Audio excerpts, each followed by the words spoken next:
मसीह खुदावंद का फजल आप में से हर एक पर हो। एक सवाल जो अक्सर मसीही हल्का में पूछा जाता है वो ये है कि रूह के बपतिस्मा और रूहुल कुद्स की मामूरी में क्या फर्क है। हो सकता है जब हम इसका जवाब मिलकर जाने तो आपके जहन में जो चीज पाई जाती है, आपकी राय मुमकिन है मुझसे मुख्तलिफ हो, या आपने जिन स्कॉलर्स को, उस्ताज़ा को पढ़ा है उनकी राय मुख्तलिफ हो। लेकिन याद रहे, राय मुख्तलिफ होने का मतलब हरगिज ये नहीं है कि सीखने के दरवाजे बंद हो गए हैं। मुझे और आपको मिलकर काम करना है ताकि हम कलाम में बढ़ते और तरक्की करते जाएं। लेकिन मेरी दानिश में जो मैंने मुकद्दस कलाम में से पिछले 24 साल में से सीखा, मैं चाहता हूं वो आपके साथ बांट सकूं कि जब कोई हमसे ये जानना चाहे कि रूहुल कुद्स के बपतिस्मा और रूहुल कुद्स की मामूरी में क्या फर्क है, तो हम कैसे इस बात को बयान करेंगे। तो एक बात तो मैं ये समझने की जरूरत है कि जब ये कहा जाए रूहुल कुद्स का बपतिस्मा, तो ये इस्तिलाह बाइबल मुकद्दस में मुख्तलिफ मायने में इस्तेमाल हुई है। यानी मैं जब ये कहूं कि रूहुल कुद्स का बपतिस्मा, जब ये कहूं नए सिरे से पैदा होना, जब ये कहें खुदा से पैदा होना, मैं कहूं कि दिल और जान का नया हो जाना, गोश्तीन दिल अता हो जाना, याद रहे ये सारी इस्तिलाह इसी मायने में इस्तेमाल होती है कि कोई शख्स मसीह यीशु के वसीला से नया जन्म ले, क्योंकि मुकद्दस कलाम में लिखा है जो कोई मसीह यीशु में है वो नया मखलूक है, पुरानी चीजें जाती रही, देखो वो नई हो गई। सो मुकद्दस कलाम में जब मुकद्दस यूहन्ना बपतिस्मा देने वाला दरिया यरदन के करीब बपतिस्मा देता है, तो वो पानी से जब लोगों को बपतिस्मा दे रहा था, तो अगर मुकद्दस मत्ती की इंजील और उसका 3रा बाब और अगर हम उसकी 11वीं आयत पढ़ें, तो बपतिस्मा देते वक्त उसने ये साफ अल्फाज में कहा कि मैं तो तुम्हें पानी से बपतिस्मा देता हूं।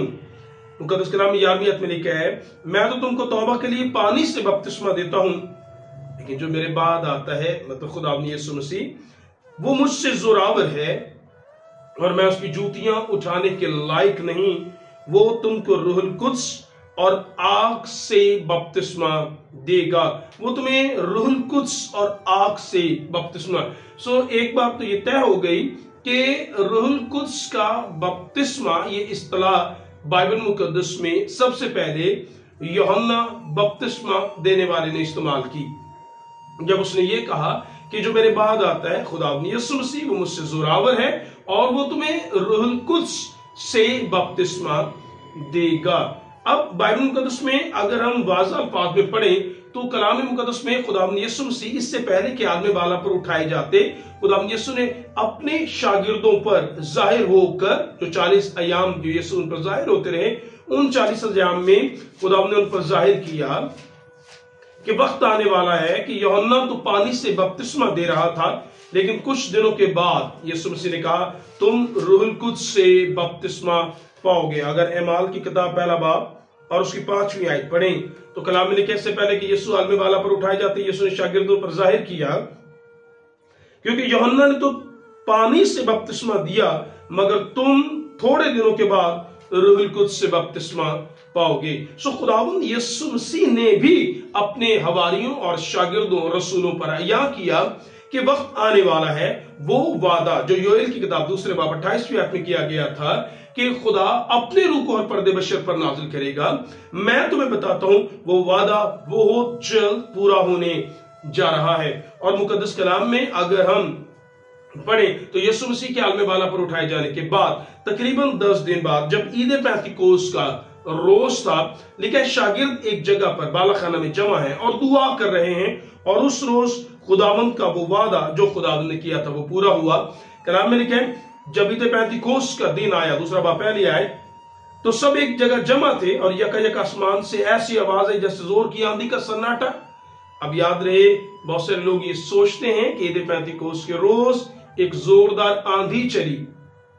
सॉरी, अगर आप ऐसा सोचते हैं, आंधी नहीं चली। कलाम में लिखा है आसमान से एक आवाज आई और वो आवाज ऐसे थी जैसे कोई जोर की आंधी चल रही है, जैसे आंधी की आवाज होती है, और उससे सारा घर जहां वो बैठे थे गूंज उठा या गया, और उन्हें आग के शोला किसी फटती हुई जुबानें दिखाई दी।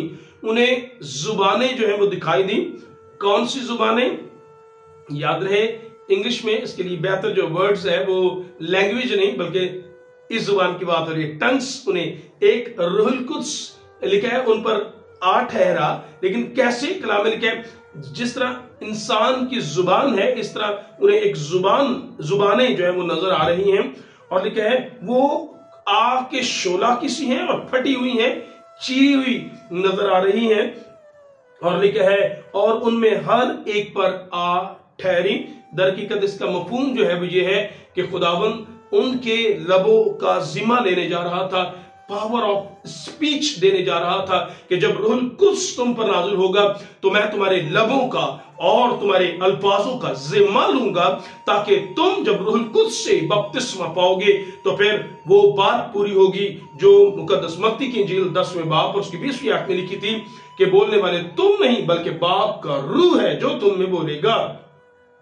और मुकद्दस कलाम में लिखा है और सब रूहुल कुद्स से भर गए और गैर जुबानी बोलने लगे। तो याद रहे जब पहली बार उन्हें रूहुल कुद्स का बपतिस्मा हुआ तो ये खुदावंद यीशु मसीह के वो अल्फाज थे जो कहे गए यीशु ने, क्योंकि एमाल पहला बाब 5 आयत में यीशु ने कहा तुम रूहुल कुद्स का बपतिस्मा पाने जा रहे हो, और एमाल 2 बाब में कलाम में लिखा है वो वादा तकमील को पहुंचा। सो यहां पर हमें नजर आता है रूहुल कुद्स का बपतिस्मा हो गया। सवाल ये पैदा होता है कि फिर रूहुल कुद्स की मामूरी का मतलब क्या है? बड़ा सादा सा, मैं चाहूंगा जल्दी से बाइबल मुकद्दस ही में से ये बात जान लें कि शागिर्द जो डरे हुए थे, जो सहमे हुए थे, जो खौफजदा थे, जब रूहुल कुद्स नाज़िल हो गया उनमें कुव्वत और उनमें ताकत आ गई। रूहुल कुद्स का साइन ही ये है, याद रहे कलाम में लिखा जब रूहुल कुद्स तुम पर नाज़िल होगा तुम कुव्वत पाओगे। किस चीज की? गवाही की कुव्वत। जब आप और मैं रूहुल कुद्स से मामूर होते हैं, बपतिस्मा पाते हैं, तो हम गवाही के लिए तैयार हो जाते हैं। वो मुकद्दस कलाम में लिखा यह है कि जब रूहुल कुद्स पर नाज़िल हुआ पहली मर्तबा तो उनके लिए इस्तला जो इस्तेमाल हुई वो ये थी कि तुम रूहुल कुद्स का बपतिस्मा पाओगे, और वो बात पूरी हुई। लेकिन याद रहे ये रूहुल कुद्स का बपतिस्मा वन टाइम, पहली मर्तबा जब उन्होंने लिया, उसके बाद जब रूहुल कुद्स उन पर नाजिल हुआ, अगर हम एमाल की किताब ही देखें, एमाल की किताब में अगर हम उसके 2 बाब में जब हमने जैसे पढ़ा कि रूहुल कुद्स पर नाजिल हो गया, लेकिन जब उनके मुकद्दस कलाम में से 4 बाब और उसकी 8वीं आयत जी, जहां पर लिखे हैं कि जब पतरस और यूहन्ना दुआ के लिए जा रहे थे और एक लंगड़े शख्स को उन्होंने शिफा बख्शी, तो ये शिफा का मौजूजा क्योंकि इतना वाज़ा था कि लोगों ने उन्हें पकड़ा और उन्हें आखिरकार अदालत में पेश किया गया, धमकाया गया कि यीशु का नाम लेकर मनादी ना करना। और कलाम में लिखा है उस वक्त पतरस ने रूहुल कुद्स से मामूर होकर उनसे कहा, याद रहे ये ईद पेंतिकोस्त के बाद का वाकया है, और लिखा है उस वक्त पतरस ने रूहुल कुद्स से मामूर होकर उनसे कहा, ऐ उम्मत के सरदारों बुजुर्गों, अगर आज हमसे उस एहसान की बाबत बात पूछ की जाती है जो एक नातमा आदमी पर हुआ कि वो क्यों कर अच्छा हो गया। याद रहे यहां पर जब रूहुल कुद्स दोबारा जब उन्हें पकड़ा गया, अदालत में पेश किया गया सरदार, काहिनों, फकीयों, उस्तादों के सामने, तो अब की बार वो पतरस खौफजदा नहीं है, दलेरी का रूह है। और कलाम में लिखा है, एक बार फिर से लिखा है, वो रूह से मामूर हो गया और पाकरू उनके वसीला से काम कर रहा है।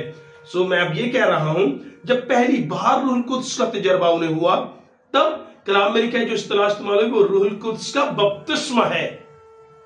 लेकिन जब पहली बार के बाद रूहुल कुद्स पर नाज़िल हुआ तो फिर रूहुल कुद्स का बपतिस्मा नहीं, फिर रूहुल कुद्स की मामूरी है। सो अब मैं समझ सकता हूं कि आप बात समझ पा रहे होंगे कि जब पहली बार तजर्बा होगा तो वो रूहुल कुद्स का बपतिस्मा कहलाएगा, लेकिन उसके बाद आप जब रूहुल कुद्स से मामूर होते रहेंगे वो रूहुल कुद्स की मामूरी का साइन कहलाएगा, हम ये अदा करेंगे। लेकिन एक बात तय है कि कोई शख्स एक बार बपतिस्मा पाकर अब ये कहे कि फिर दोबारा उसे रूहुल कुद्स से मामूर होने की जरूरत नहीं, ऐसा सोचना भी बाइबल की तालीम के मुनाफी है। क्योंकि एमाल की किताब में आगे फिर से अगर हम पढ़ें तो लिखा जब उन्हें धमकाया गया, डराया गया और अदालतों से उन्हें बाहर छोड़ा गया, तो वो फिर दोबारा शागिर्दों के पास गए और एक जगह जमा हुए और वहां पर दुआ कर रहे हैं ताकि खुदावंद से मदद मांगे।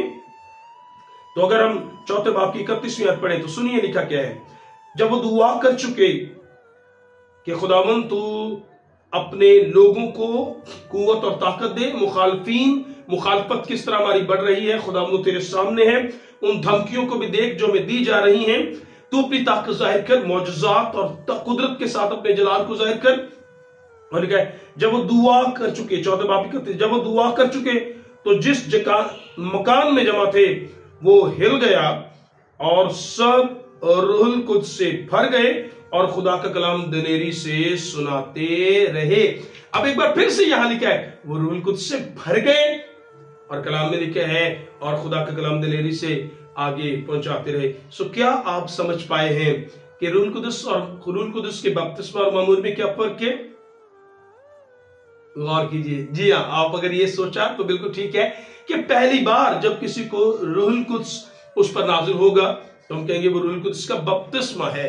लेकिन जब वो खुदा के पाक रूह की कुर्बत और उसकी हुजूरी में बढ़ता चलेगा तो वो मामूरी है। और जब जब हमें खुदा के पाक रूह की गो कि हमें हमेशा ही जरूरत रहती है और हमें हर रोज रूह से मामूर होते जाना है। ये कोई वन टाइम एक्सपीरियंस नहीं है कि रूहुल कुद्स से एक बार हम लबरेज हो गए तो फिर हमें दोबारा जरूरत नहीं पड़ेगी। नहीं सर, हमें हर रोज कलाम में से ये बात जानने की जरूरत है कि हमें हर रोज रूहुल कुद्स की मामूरी की जरूरत है। और इसकी बात के रेफरेंस के लिए मैं चाहूंगा मुकद्दस कलाम में से अगर हम इफ्सियों का खत जो पालूस रसूल ने तहरीर किया उसका अगर हम 5वां बाब खोलें तो उसकी 18वीं आयत में वाज़ह तौर पर यह तहरीर है। लिखा है और शराब में मतवाले ना बनो क्योंकि इससे बदचलनी वाक़या होती है, बल्कि रूह से मामूर होते जाओ। लिखा है रूह से मामूर होते जाओ, रूह से बपतिस्मा पाते जाओ। नहीं, याद रहे जो पहला एक्सपीरियंस होगा, पहला तजर्बा होगा जब हमने रूहुल कुद्स को पाया तो वो बपतिस्मा कहलाएगा। लेकिन उसके बाद जब जब खुदा के रूहुल कुद्स के वसीला से हम हिदायत पाते रहेंगे, वो सारी गाइडेंस, वो सारी रहनुमाई, वो रूहुल कुद्स की मामूरी जो है वो शुमार की जाएगी। और याद रहे कोई शख्स जो कमजोर है वो जोरावर कैसे हो गया। पतरस दूसरे शागिर्द जो डरे हुए सहमे हुए थे उनमें दिलेरी की कुव्वत कैसे आ गई, कैसे उनकी अंदर ये ताकत पैदा हो गई कि अब वो हजारों के सामने खड़े होकर बात कर सके। कैसे अब उनके अंदर वो दिलेरी भी आई और वो मौजज़ात भी जाहिर होना शुरू हो गए। वो जो सोचते थे कैसे भेदों को वो समझ पा रहे थे अब। और उसके लिए पीछे जो बात थी वो खुदा का रूह था जो उन्हें सिखा रहा था, उन्हें बता रहा था। क्या आप जानते हैं कि आप रूहुल कुद्स का बपतिस्मा पा चुके हैं? हाँ या नहीं? क्या आप रूह से मामूर हो रहे हैं? हाँ या नहीं? तो इसके लिए मैं सिर्फ एक आयत आपके लिए पढ़ना चाहूंगा ताकि हम बात समझें हम कैसे खुदा के रूहुल को हासिल कर सकते हैं। इसके लिए जो पतरस ने इक्तबास जो अल्फाज इस्तेमाल किए वही मैं चाहता हूं अपने लिए हम रखें। अगर हम एमाल की किताब उसके 2 बाब और उसकी 38वीं आयत को पढ़ें तो लिखा है पतरस ने उनसे कहा, जब पहली बार रूहुल कुद्स से मामूर बपतिस्मा पाने के बाद जब वो खड़ा हुआ और रूह में बात कर रहा है तो उसने कहा, पतरस ने उससे कहा तौबा करो और तुम में से हर एक अपने गुनाहों की मुआफी के लिए यीशु मसीह के नाम पर बपतिस्मा ले तो तुम रूहुल कुद्स इनाम में पाओगे। क्या आप रूहुल कुद्स से मामूर होना चाहते हैं? क्या आप रूहुल कुद्स का बपतिस्मा पाना चाहते हैं? तो याद रहे इसका एक ही तरीका है कि पाक रूह जब हमारे दिल पर चोट करे। क्या हम गुनहगार हैं? तो जी हाँ, हम गुनहगार हैं। क्या हमें निजात दहिंदा की जरूरत है? जी हाँ, हमें खुदावंद यीशु के फजल और उसकी मोहब्बत और उसके कपारे की जरूरत है। अगर हम निजात पाना चाहते हैं, अगर हम रूहुल कुद्स पाना चाहते हैं, अगर हम रूह का बपतिस्मा पाना चाहते हैं, क्या करें? याद रहे लिखा है तुम इससे हर एक तौबा करे। और तौबा, याद रहे तौबा का मतलब सिर्फ अपने गुनाह का एहसास नहीं है। याद रहे तौबा का मतलब सिर्फ अपने गुनाहों पर पछताना नहीं है। तौबा का मतलब सिर्फ अपने गुनाहों का इकरार नहीं है, बल्कि तौबा का मतलब अपने गुनाहों का इकरार भी है, पछताना भी है, मुआफी मांगना भी है। लेकिन दुरुस्त तौबा यह है कि उस रात से फिर जाना और दोबारा वो अमल ना करना जिनसे हम तौबा करते हैं। कलाम ने कहा तौबा करो और तुम में हर एक अपने गुनाहों की मुआफी के लिए यीशु मसीह के नाम पर बपतिस्मा ले, तो तुम रूहुल कुद्स इनाम में पाओगे। और जब रूहुल कुद्स का बपतिस्मा पाएंगे और फिर रूह की मामूरी में बढ़ते चले जाएंगे, हर रोज लिखा है रूह से मामूर होते जाएंगे, तो याद रहे हम गुनाह पर, अबलीस पर गालिब आएंगे। और फिर जैसे कलाम में लिखा है कि जब रूहुल कुद्स तुम पर नाजिल होगा तुम कुव्वत पाओगे और यरूशलेम और यहूदिया और सामरिया बल्कि दुनिया की इंतहा तक हम यीशु के गवाह बनेंगे। मैं उम्मीद करता हूं ये छोटा सा सेशन बाइबल स्टडी का हमारे लिए बाबरकत हुआ होगा, जिसमें हमने सीखा कि कैसे कोई शख्स ये जान सकता है कि वो रूहुल कुद्स से मामूर है या उसने बपतिस्मा पाया है। और हमने ये भी जाना कि रूहुल कुद्स के बपतिस्मा और मामूरी में क्या फर्क है। मैं दुआगो हूं कि आप ना सिर्फ रूहुल कुद्स का बपतिस्मा पाएं बल्कि रूस में मामूर होते चले जाएं। खुदावंद अपने कलाम से हमें बरकत दे।